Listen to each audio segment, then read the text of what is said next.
G'day and welcome to another 5-minute review. Today I'm reviewing my Fuji GW690 II. The GW690 was first released in 1978 and then the Model 2 came in 1985.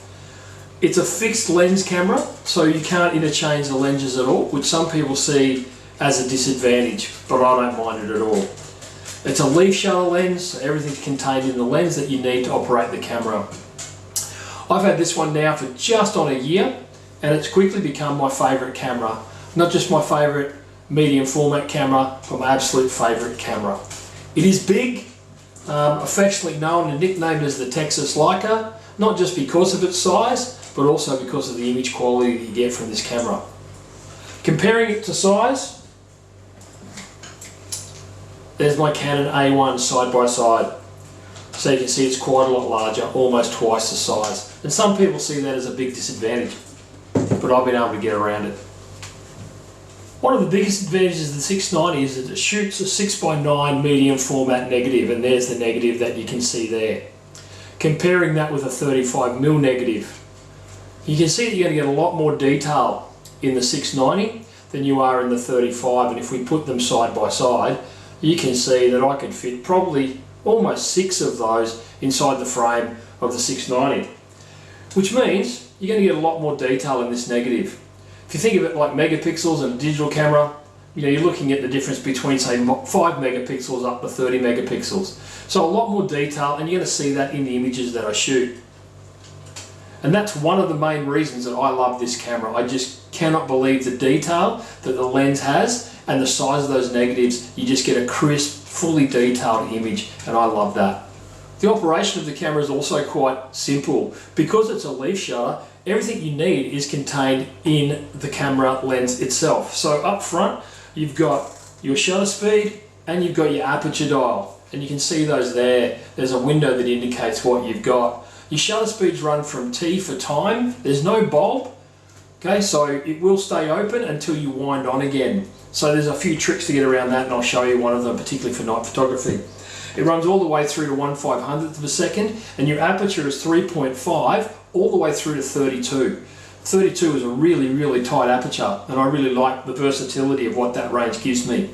Also on the top of the camera, you have a selection of exposures. So if you're shooting 220 film, there is an option for that in the camera. You'll get 16 frames. If you're shooting 120 film, you'll only get 8 frames. Again, a lot of people see that as a disadvantage, but I actually love the fact that you only get 8 frames. It really makes me slow down and focus on every frame that I'm going to shoot. So there's very few wasted frames that I have when using this camera, as opposed to say a 36 roll in a 35mm camera.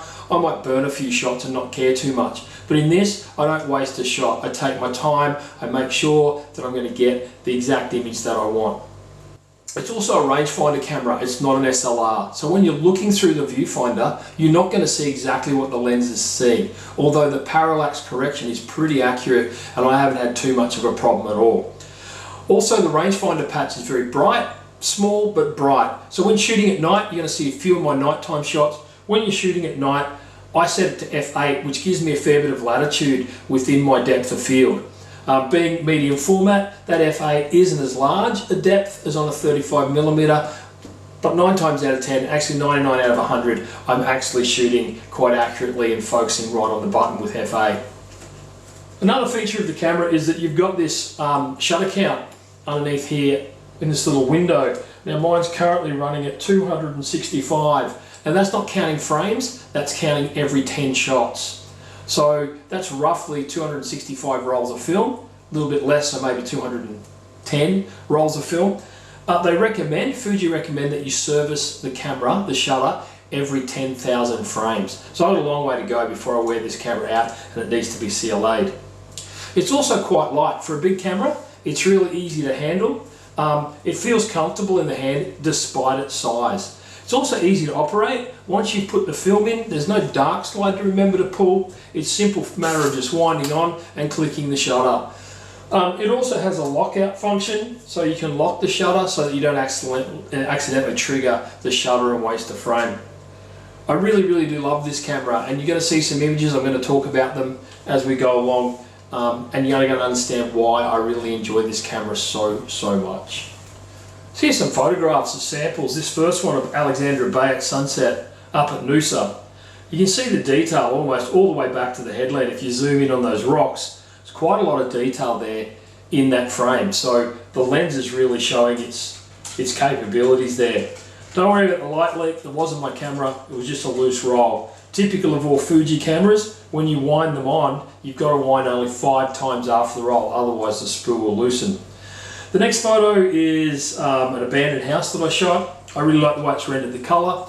You can see there how the f8 shutter speed, the grass in the foreground is slightly out of focus, but everything beyond that is really sharp, and it renders colours beautifully.